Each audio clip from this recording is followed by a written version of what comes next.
Xohlaganimni gapiraman, tushundingmi? Fikri qalman ketsa, tushundingmi? Ijtimoiy tarmoqlarda ayol kishi hamda ichki ishlar organi xodimi o'rtasidagi tortishuv aks etgan video ommalashdi hamda ko'plab muhokamalarga sabab bo'ldi. Xo'sh, voqea aslida qanday bo'lgan edi? Hozir aniqlik kiritamiz.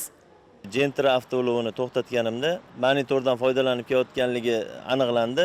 Ma'muriy bayonnoma rasmiylashtiraman degan paytimda menga qarshilik ko'rsatdi, qo'l qo'yishdan bosh tortdi. Orqasidan shu ayol kishi keldi. Ayol kishi kelib, u menga nisbatan har xil haqoratli so'zlar qilishdi. Jarima rasmiylashtirdim xolis ishtirokida. Voqea shu bilan yakunlangandek edi. Ammo qoidabuzarni himoya qilish uchun avtomobilni bemalol boshqarib yetib kelgan Rahmatjonovaning ham hujjatlarida yaxshigina muammolari borligi ma'lum bo'ldi. Ya'ni u transport vositasini boshqarish huquqidan mahrum qilingan ekan.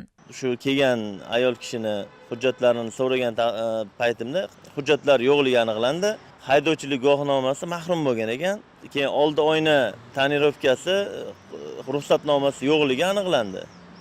Shu bo'yicha ma'muriy bayonnoma rasmiylashtirib, jarima maydoniga qo'yaman deganimda faol qarshilik ko'rsatib, har xil haqoratli so'zlar bilan haqoratlab, olib borishdan bosh tortdi.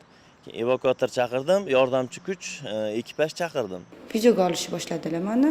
Videoyim chiqmasin deb qo'llaridan telefonni yulib oldim. Keyin jarima maydoniga boramiz deyishdi. Birinchi qarshilik ko'rsatdim. Jarima maydoniga bordik. Shumovchiliklar kelib chiqdi. O'zim bilmagan holda jahl ustida haqorat qilib, haqoratli so'zlarni ishlatdim. Mashinamni shtrafnoyga tiqib qo'yishda kelib olib ketdi-da. O'shanda keyin bordim. Borganimda bir-birini haqoratlab, janjal ustiga kelib qoldim. Keyin uni tinchlantirib olib ketishga harakat qildim. Qonunga bo'ysunmasdan hujjatsiz mashina haydaganni o'zi noto'g'ri. Keyin baribir davlat xodimiga qonuniy talabiga bo'ysunish kerak edi. Hammasi shu arzimagan narsani deb katta mojaroga aylanib ketdi. To'g'ri deb bilmayman. Ozgina qizishib ketdim. Bu holat menga dars bo'ldi. Qilgan ishimdan ostidaman. Ichki ishlar xodimidan, xalqimizdan so'zlagan haqoratli so'zlarimga uzr so'rayman. Bo'lib o'tgan voqea yuzasidan jamoatchilik muhokamasi o'tkazildi. Unda aynan qoidabuzarlar istiqomat qilib kelayotgan mahalla raislari va faollari hamda huquqbuzarlar ishtirok etib, fikr-mulohazalar bildirildi. Bu bo'lgan jarayonni ko'rib, men juda hayron bo'lib qoldim. Ayol kishini og'zidan chiqayotgan bunaqa qo'pol muomalalarni, qo'pol so'zlarni. Bu ayolimiz bizga ko'chib kelgan paytda qo'shnisidan ham oddiy holatdan shikoyat qilganda biz qo'shnilar bilan kelishtirib qo'ygan edik. Mahalla faollarini yig'ib bu ayolni chaqirib tushuntirishlar olib boramiz. Qonun ustuvor, jazo muqarrar. Qonun oldida hamma barobar. Shundan so'ng jamoat joyida yurish-turish qoidasini qasddan mensimasdan harakat qilgan, ichki ishlar organlari xodimlarining qonuniy talablarini bajarmagan, yo'l-patrul xizmati inspektorini obro'sizlantirishga uringan qoidabuzarlar ustidan sud majlisi o'tkazildi. Sud qaror qiladi.